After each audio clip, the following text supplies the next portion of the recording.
Hey, putain la qualité, on dirait qu'on revient au début de ma chaîne et j'en suis vraiment désolée, mais je n'ai pas le matos, les moyens, blablabla. Bref, j'espère quand même que la mauvaise qualité va pas trop vous distraire ou va pas trop empiéter sur votre appréciation globale du contenu de la vidéo. Bienvenue dans l'épisode 4 de mes petites aventures littéraires à Taïwan. Quoique dans cet épisode-là, je vais pas vraiment parler de livres, j'en parlais.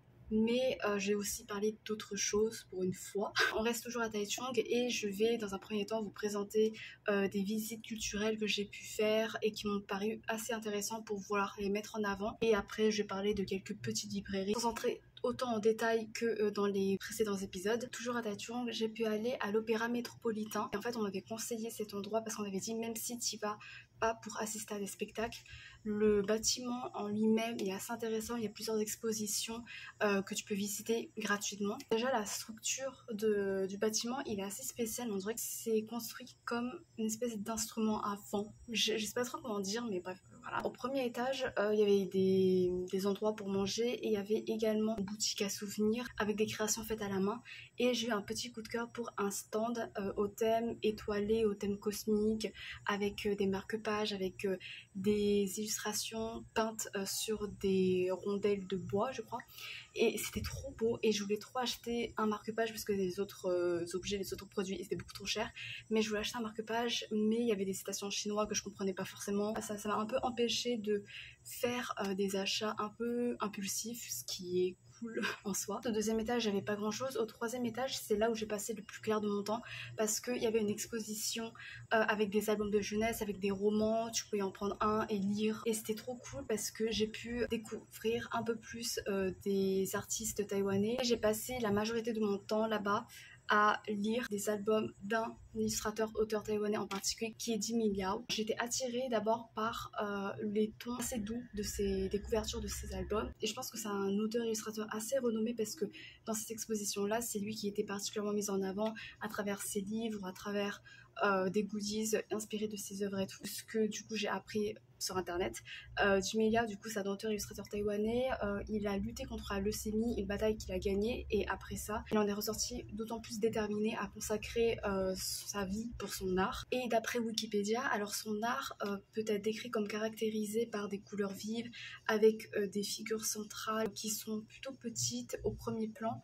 Et du coup, ces figures centrales, en général, ce sont des enfants. C'est comme si on était du point de vue de l'enfant qui est face à un monde tellement vaste, voire aussi parfois, et ça renvoie à ce sentiment de solitude que peut ressentir un enfant. Du coup, j'ai pu lire, regarder, contempler un peu quelques-uns de ces albums, et c'est également l'émotion que j'en ai éprouvée de ces albums, avec cette sorte de poésie, de mélancolie, de douceur, de délicatesse, d'empathie avec l'enfant. Je peux comprendre qu'il soit aussi apprécié parce que ce soit un enfant ou un adulte, t'arrives à te mettre dans la peau du personnage, à éprouver ses émotions. Petite anecdote, de base je voulais aller à cet opéra-là pour m'installer pour manger et passer la journée là-bas à étudier à l'endroit où j'allais manger, mais au final je me suis rassasiée pas en nourriture mais en livres parce que du coup j'ai passé les heures autour de midi là à juste contempler, à juste admirer, lire des albums parce qu'en même temps ça entraîne mon chinois de manière pas trop lourde parce que voilà c'est des petits textes et tout, et en même temps c'est agréable parce que je prends rarement du temps à regarder, à découvrir des albums.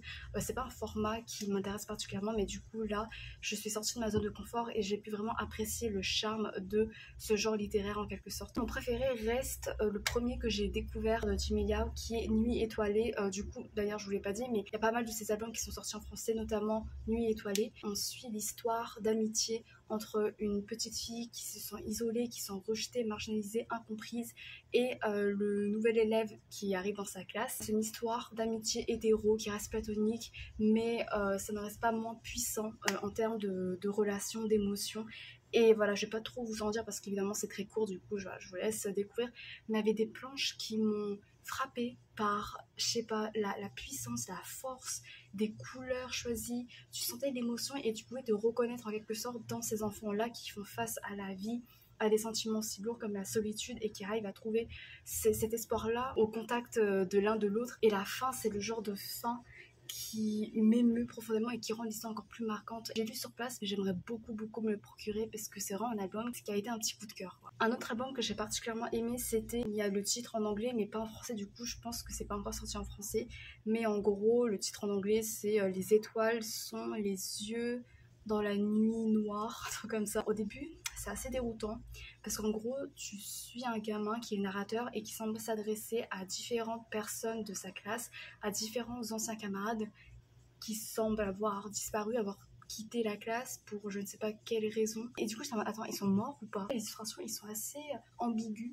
Et en fait, à la fin, tu as une explication qui dit que c'est l'enfant qui exprime sa nostalgie de l'ambiance scolaire dans laquelle il a baigné, qui était liée à des joies et des peines qui sont très chères et qui regrette de ne plus pouvoir vivre avec ses camarades-là. Au fur et à mesure dans cet album-là, on va le voir s'émanciper de cette nostalgie qui l'empêche de profiter du présent et que petit à petit, il va apprendre que ces souvenirs-là, ça ne doit pas être des poids, mais une force face au présent, à l'avenir, et également que ces camarades-là, même s'ils sont plus avec lui, ils veillent sur lui, mais d'une toute autre façon. Et du coup, c'est très touchant, c'est inspirant, mais je suis en mode, mais est-ce que ça veut dire que les enfants sont morts? Parce que c'est très glauque quand même.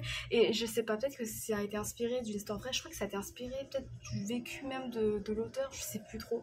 Mais ça a été assez perturbant, mais c'était très beau quand même. T'avais également des goodies en rapport avec l'œuvre de l'auteur, notamment des sortes de journaux intimes avec une mise en page assez originale parce que c'était ponctué d'illustrations de l'auteur. Ça changeait parfois de mise en page. J'aime trop et j'aimerais beaucoup l'acheter parce que j'ai vraiment eu un petit coup de cœur pour l'art de l'auteur. Il y avait aussi des cartes et des puzzles qui reprenaient ces illustrations, mais c'était hyper cher en vrai. Genre, je sais même pas pourquoi c'était aussi cher. Le deuxième musée que j'ai pu visiter, c'était le musée national des beaux-arts, qui est, d'après Google, le premier et le seul musée national des beaux-arts à Taïwan. J'ai adoré ma visite là-bas. Évidemment, il y avait un étage avec une bibliothèque et du coup forcément c'est là où je suis allée en premier et c'est une bibliothèque, j'ai trop envie d'y retourner parce que c'était des livres sur l'art, il y avait des livres en anglais, ça parlait de l'art sous toutes ses formes, ça parlait par exemple du contexte politique, historique lié à l'art et tout, enfin j'adore ce genre de trucs, c'est hyper intéressant et notamment il y avait des livres sur l'art chinois, sur les reliques chinoises sous les dynasties et tout. Et c'est un domaine dans l'histoire chinoise qui m'intéresse de ouf. Je prends pas assez de temps pour approfondir mes connaissances, mais je trouve ça hyper passionnant. C'est hyper fascinant de voir ce qu'ils ont pu créer, comment sont liés ces objets, ces reliques avec leurs coutumes, avec leur histoire, avec voilà leur contexte social, politique et tout. C'est hyper intéressant et voilà, du coup je me suis posée, j'ai pu lire un peu un petit livre comme ça. J'ai trop hâte d'y retourner pour pouvoir, je sais pas, passer ma life là-bas. Il y avait des expositions qui mettaient en avant les artistes modernes et contemporains à Taïwan. Il y avait une exposition qui m'a particulièrement marquée, c'était une exposition pour rendre hommage à l'œuvre de Wang Tu-shui, qui est un pionnier de la sculpture moderne à Taïwan. Il y avait des explications en anglais, du coup voilà, j'ai pu en profiter et c'était très touchant parce qu'en gros, il a vécu sous l'ère coloniale à Taïwan, où Taïwan s'est vu se faire coloniser par plusieurs forces étrangères successives. Malgré ça, Wang Tu-shui, apparemment, il avait un sens de la conscience taïwanaise, de l'identité taïwanaise qui était assez forte et qui voulait véhiculer, mettre en avant dans ses œuvres. Par exemple, il y avait une citation de lui qui était « Je suis taïwanais et c'est pour ça que je voudrais exprimer les caractéristiques spécifiques de Taïwan ». Et l'une de ses œuvres les plus célèbres, je crois, c'était une qui était particulièrement mise en avant parce que c'était assez grand. Ça s'appelait Taïwan Buffalo. Tu vois des jeunes bergers qui sont sur des buffles et ils vont aller travailler dans la bonne humeur. Genre, ils semblent siffloter, ils semblent être joyeux, ils semblent voilà, passer un beau moment.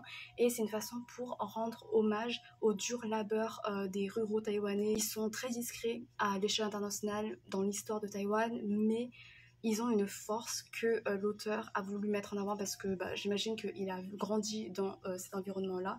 Et c'était une scène rurale de vie hyper rafraîchissante à voir et je sais pas, genre tu te sens léger, tu te sens aussi admiratif face à cette persévérance, à ces valeurs illustrées dans cette œuvre-là. Je suis touchée par sa conviction liée à son appartenance identitaire dans un contexte où la société taïwanaise est assez bousculée socialement, politiquement, historiquement. Du coup, c'était une exposition qui était vraiment rafraîchissante. Et ensuite, il y avait une autre exposition qui était beaucoup moins rafraîchissante, qui offrait une réalité assez éprouvante, assez perturbante à voir. En gros, il y avait des photographies qui montraient des Taïwanais, des hommes taïwanais, avec leurs femmes vietnamiennes qui sont ramenées du Vietnam, qui sont sélectionnées comme, je sais pas, au marché. Voilà. C'était assez pesant comme atmosphère. Enfin, sur les illustrations, tu vois même parfois des vieux avec une fille jeune. En même temps, ça profite aux filles en quelque sorte parce que ça leur permet de trouver un mari et de shine aux yeux de la société, enfin de pas être considéré comme un rebut de la société. Enfin voilà. Tu voyais aussi des photos de leur cérémonie de mariage et tu sens à quel point c'est forcé et que c'est pas par amour et que c'est en fait toute cette pression qui les conduit à devoir se dépêcher, à devoir se marier forcément. Ensuite, il y avait un étage avec une exposition de peinture qui mettait en avant les changements stylistiques et le développement de la peinture d'encre à Taïwan. Il y avait un texte qui expliquait que dans le contexte historique, politique assez spécial de Taïwan, bah, cette peinture-là, cet art-là permettait de mettre en avant l'héritage de l'identité culturelle à Taïwan, le fait qu'on voit que cette peinture-là, en fait, elle est importée de l'étranger, mais elle va se doter petit à petit de particularités esthétiques propres à Taïwan et du coup ça va permettre de donner naissance à une peinture qui est propre à Taïwan, de montrer la richesse créative qui est propre au territoire. Et en même temps, bah, ce mélange-là, ces réflexions-là, ça permet de soulever la question complexe de l'appartenance culturelle à Taïwan. Et voilà, du coup, c'était hyper intéressant parce que tu voyais comment les artistes taïwanais s'appropriaient cette peinture-là pour exprimer leurs sentiments, exprimer leur vision de la vie, exprimer leur art. Et voilà, c'était hyper intéressant. Il y avait des peintures qui étaient un peu plus tranquilles et d'autres qui frappaient par leur brutalité, par leur puissance, par les traits hyper forts et tout. Et voilà, du coup, c'était hyper intéressant. Juste à côté, il y avait une sorte également de musée, en tout cas avec pas mal d'expositions, qui s'appelle le Dadong Cultural Center. Il y avait une bibliothèque. De base, j'étais allée que par bibliothèque, mais au final, j'ai pu voir des expositions assez intéressantes. Il y avait à un étage une exposition avec des sabres pour rendre hommage, j'imagine, à un forgeron dont la photo était affichée sur le mur. Il y avait des explications, mais c'était en chinois, et j'étais mais je veux savoir, genre ça a l'air hyper intéressant, genre tu vois, les sabres et tout, ça avait l'air trop stylé, mais je comprenais rien, tant pis. Ensuite, il y avait des créations artisanales, de broderie et tout, avec du tissu, enfin, c'était trop beau. T'avais également à chaque étage une sorte de rouleau pour que les visiteurs viennent signer leur nom pour dire bah j'étais là, voilà. Et du coup, j'ai signé Va Nei Xiang. En fait, si ça vous intéresse, en gros, c'est un peu mon surnom parce que mon prénom c'est Vanessa et Nei Xiang, ça veut dire introverti en chinois, et du coup Van Xiang, moi, parce que je suis très introvertie, voilà, et je trouve que ça me correspond bien et du coup j'ai signé ça. Ils vont sûrement pas comprendre, hein, mais j'ai pas pu m'en empêcher. Il y avait une exposition, encore une fois, de tableaux qui avait plusieurs thématiques, plusieurs styles également. Il y avait un côté avec des compositions florales, animales, plus naturelles. C'était assez beau. Il y avait un tableau qui avait marqué, c'était celui de l'ours au milieu des fleurs, enfin bref, c'était très beau, c'était apaisant. Et il y avait aussi un autre tableau qui se nommait l'année du lapin, je crois, du coup cette année-là, parce qu'en 2023 on est l'année du lapin. Et j'ai beaucoup aimé la proposition et ça m'a touchée particulièrement parce que je suis de l'année du lapin, et j'ai l'impression que cette année-là, l'année du lapin, ceux qui sont nés l'année du lapin, on morfle. Il y a pas mal de choses, voilà, du coup j'ai vu ce tableau, j'étais ouais. Mais c'était très beau, mais aussi morphe. Oh, c'est bon, arrête de faire de la drama queen. Il y avait un étage avec une exposition de tableaux qui était hyper fort. C'est des tableaux qui représentaient, qui illustraient des visages, des expressions, mais avec des techniques esthétiques assez particulières. Je sais pas du tout les termes, je suis désolée, mais c'était, voilà, je vous laisse voir par vous-même, mais c'était brut, c'était fort, c'était original, c'était créatif, c'était impactant. C'était puissant, je trouvais. Il y avait des tableaux vraiment, j'étais en mode waouh, je le sens le truc. Enfin, tu peux limite te reconnaître dedans. Et mon préféré, c'était celui avec le grand visage en noir, avec les traits dorés et tout. Enfin, je sais pas, je trouve que c'était waouh. c'était géant et c'était frappant, c'était waouh. Et les autres aussi avec les touches de bleu et tout, c'était magnifique. Voilà, du coup on a fini avec les musées, tout ça et je passais un peu aux petites librairies que j'ai pu visiter. Alors il y avait une librairie, je crois que c'est quand même une grande chaîne de librairies qui s'appelle le Noble Bookstore et je vais pas vous présenter la librairie en elle-même, mais j'ai trouvé l'intégralité des travaux d'Apollon, qui est un séquel, une saga séquel de Percy Jackson de Rick Riordan. Ils offraient avec ça un porte-clés de Apollon, mais sous sa forme humaine, parce qu'en gros dans les travaux d'Apollon, Apollon il se fait punir par Zeus, il perd ses pouvoirs de dieu et il doit endosser une apparence humaine qu'il juge ingrate, qu'il juge disgracieux. Après Apollon c'est du de la beauté, du coup forcément ses critères sont très très élevés, mais voilà, il est décrit comme ouais, il a de l'acné, des bourrelets et tout, et je suis en mode bah, t'es un ado normal toi, arrête. Et en fait sur ce porte-clés là, du coup c'est lui sous sa forme humaine et je suis en mode mec, si c'est ça ta forme humaine, t'es trop mignon. Du coup, tu faisais chier à te plaindre de ton apparence, mais pour rien quoi. Je voulais trop l'acheter pour le porte-clés parce que j'adore Apollon dans cette série-là, parce que en gros, du coup, il va apprendre à se détacher de son insensibilité de Dieu pour se rapprocher des humains, pour se reconnecter avec eux, pour voir pourquoi les humains sont si admirables. Il va vraiment revoir les choses avec un regard beaucoup plus ouvert et beaucoup plus sage et mature. Et c'était beau, vraiment, il y a des moments où il va subir des défaites, il va subir des échecs, des drames qui sont lourds à porter, mais c'est ça qui va le faire grandir. Il va se dire ah ouais, en fait les humains, ah, ils sont badass quand même.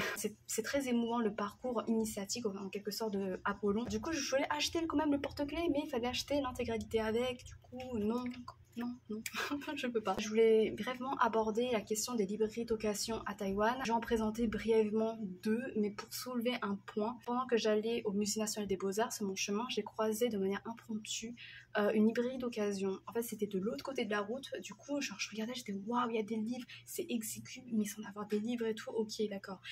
Il fait 40 degrés, j'ai hyper chaud, mais je veux quand même genre traverser toute la rue, là, toute la route pour aller là-bas et regarder, parce que sinon je regrettais. Voilà, c'est mon devoir de visiter tous les endroits où il y a des livres au moins. Du coup, je suis allée et j'ai commencé à marcher.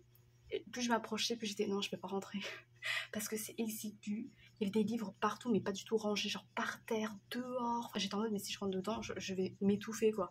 Et du coup, je suis repartie, mais je suis revenue en mode, bah, meuf, essaye quand même, essaye de rentrer, ça tu vas le regretter, c'est ton devoir. J'ai essayé et je pouvais pas, j'étais en mode, déjà comment t'arrives à te repérer, comment t'arrives à chercher les livres que tu veux. Il y en a tellement et c'est empilé de manière, parce que parfois tu peux pas chercher, tu peux pas voir. J'étais allée à Chiayi, qui est une ville voisine de Taichung, et là-bas je suis allée aussi visiter une librairie d'occasion. C'était un peu mieux rangé, mais les mangas à l'étage supérieur, c'était mais un calvaire. Il y en avait par terre, c'était poussiéreux et tout, enfin tu peux pas t'y retrouver. Je voulais juste aborder le fait qu'il y a des librairies d'occasion à Taïwan. Franchement, ça m'émeut, je respecte beaucoup le fait de voir des endroits aussi exigus qui s'efforcent de maintenir à flot ce pan culturel, ce pan littéraire, sa force d'admiration. Mais je suis en mode, je me sens étouffée, j'arrive pas à chercher, j'arrive pas à profiter de la richesse de ces endroits-là. On avait appris en cours qu'il y avait un libraire qui était mort, étouffé, enseveli sous ses livres, tellement c'était exigu et tellement il y avait trop de livres et tout. Et c'est malheureux. En même temps, c'est un côté un peu touchant. Du coup, d'un côté, je trouve ça assez rafraîchissant de voir ce genre d'endroit, mais en même temps, j'aimerais bien qu'ils s'agrandissent un peu pour voir un peu plus rangé, un peu mieux rangé, parce que les pauvres livres aussi, mais bon, tant pis, voilà, qui suis-je, je ne vais pas changer la société littéraire à Taïwan. Je voulais parler brièvement des tendances littéraires, un peu des petites notes random, voilà, que j'ai pu relever. Alors, pour faire une comparaison avec l'Occident, j'ai l'impression qu'en ce moment en Occident, la tendance littéraire, depuis des années, c'est la romance. Encore plus avec la romantécie. Quand tu vas en librairie, c'est souvent ce genre de livre qui est mis en avant parce que c'est des best-sellers, parce que ça fait hyper vendre, parce que les gens adorent lire. Tant mieux pour eux, tant mieux pour vous si vous aimez bien vraiment kiffer votre life. Moi, je kiffe pas vraiment, du coup, je me reconnais pas dans cette tendance et j'avoue que parfois quand je vois ça, je suis en mode ouais, bah, je vais plutôt fouiller un peu plus loin, tu vois, au fond, avec de la fantaisie pure comme j'aime. À Taïwan, en l'occurrence à Taichung, là où je suis, les livres qui sont les plus mis en avant sont des livres autour d'un trope en particulier qui est assez répétitif. C'est le trope contemporain de tranche de vie qu'on retrouve dans un lieu public et ce lieu public devient un safe place. Et c'est un lieu, un safe place où tu vois voilà, traverser différents profils de vie. C'est un drop que je trouve hyper rafraîchissant parce que du coup, je suis en train de lire Pupiani de Piani Diane que j'ai acheté, que je suis en train de lire. Je prends énormément de temps parce que c'est un niveau de chinois avec lequel j'ai pas mal de mal parfois. Mais quand j'arrive à comprendre, il m'arrive de pleurer, il m'arrive d'être émue jusqu'aux larmes. C'est doux, c'est apaisant, c'est cocooning. Et il y a de l'émotion et tu peux te reconnaître dans les personnages, tu peux te reconnaître dans leurs problèmes et tout. Et j'avoue, j'ai un petit crush, j'ai un énorme crush, je suis amoureuse du protagoniste masculin, bref, voilà. Il y a ça également avec les librairies, genre une librairie qui devient un safe place. Là, il y a un autre livre, je crois, qui vient de sortir. Et pour la plupart, je crois que c'est des best-sellers coréens. Du coup, merci la Corée du Sud. Et de ce que j'ai compris, par exemple, des Uncanny Inconvenience Store, c'est un best-seller en Asie. Et du coup, j'ose espérer que ce sera prochainement traduit en anglais, en français, je sais pas trop, parce que c'est le genre de livre que j'aimerais voir être plus mis en avant, notamment en France. En plus, c'est la littérature asiatique et tout. Et voilà, ça fait vraiment du bien au cœur et je me reconnais vraiment mieux dans ces tendances. Genre, quand je vais en librairie à Taïwan et que je vois ce genre de livre mis en avant, genre, je sais pas, ça m'apaise le cœur, ça me réchauffe le cœur. Je me dis, ah, ça, j'ai trop envie de le lire. Après, j'aime beaucoup les librairies en France, évidemment. C'est juste que voilà, je me reconnais pas trop dans les tendances. J'en ai marre de la romance. J'éprouve aussi de la jalousie pour les gens qui sont hyper ouvertes face à ce genre-là parce que c'est un genre tellement omniprésent et du coup, tant que tu kiffes ça, tu peux kiffer tellement de livres facilement que c'est trop bien de ne pas avoir un cœur de pierre comme moi. Le dernier point que je voulais aborder qui est beaucoup moins positif, c'est l'accessibilité au contenu explicite à Taïwan. Alors, dans les librairies, ça arrive que dans les livres qui sont mis en avant, du coup il y a ces livres-là qui sont cocooning, qui sont super cool, et au niveau des mangas notamment, ils aiment beaucoup le boys love et ils n'hésitent pas à mettre en avant les couvertures plutôt explicites. Enfin, tu te dis ok d'accord, il n'y a pas vraiment de doute sur le contenu très explicite, moins 18 de ces livres-là.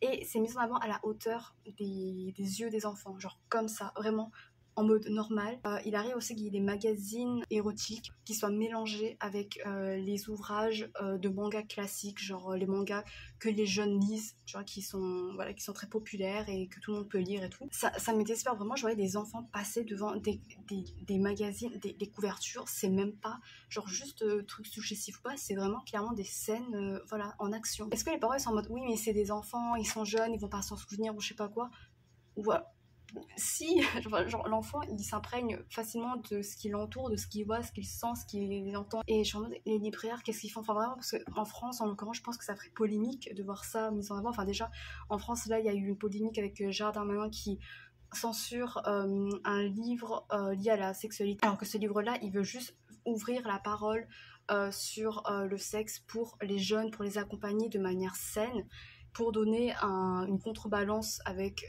les supports érotiques qui sont beaucoup plus malsains, beaucoup plus toxiques. Pourquoi j'ai fini avec cette anecdote-là? Je sais pas. Est-ce que je peux finir avec une meilleure anecdote? Bonne question. Je suis en train de lire un livre qui s'appelle Leaves May Fall de Carissa Hardcastle que j'avais vu sur Instagram parce qu'en gros elle avait fait un réel qui disait imaginez une fantaisie avec deux soulmates qui risqueraient tout l'un pour l'autre. Du coup j'ai vu ça, j'étais ok soulmate, ok d'accord, je m'en fous parce que l'amour, voilà, comme je vous l'ai dit, la romance je m'en tape complètement. Et après il y avait un mot qui s'est rajouté, deux platonic soulmates. J'étais platonic soulmate, ok, vas-y, je le lis, c'est pour moi. Pour l'instant, oui, c'est vraiment l'amitié qui est au cœur du récit. Et ça fait trop du bien et c'est puissant. En fait, même en amitié, je me suis rendu compte que les soulmates, c'est pas trop mon truc. J'aime pas le fait que tout est prédestiné. Enfin, je sais pas, je trouve ça peut-être pas trop réaliste, en même temps trop idyllique ou un peu parfois lourd, tu vois. Mais bon, c'est pas grave. Là, c'est des amis. Voilà, j'adore l'amitié. Autant j'aime pas la romance, j'ai du mal à accrocher, autant l'amitié, ça me rend fragile. Et là, il y avait des moments d'amitié qui étaient trop purs et tout. Voilà, bref, du coup, j'ai hâte de continuer et voilà. Update, c'est un mensonge, je n'ai pas du tout avancé dans ma lecture. Je suis retournée dans le rabbit hole de One Piece, dans l'addiction de One Piece et du coup, ma vie est foutue. J'espère que cette vidéo vous a plu, j'espère que ça vous a découvert pas mal de choses et que ça vous a intéressé sur la culture taïwanaise, sur les endroits à Taïwan que vous pourrez visiter, même si je reste surtout à Taichung. Merci d'avoir regardé jusqu'à la fin et j'espère vous retrouver pour la suite des mini-aventures littéraires. Voilà, j'espère que ça vous intéressera toujours autant. Merci encore et à bientôt peut-être, je sais pas, j'espère. Salut!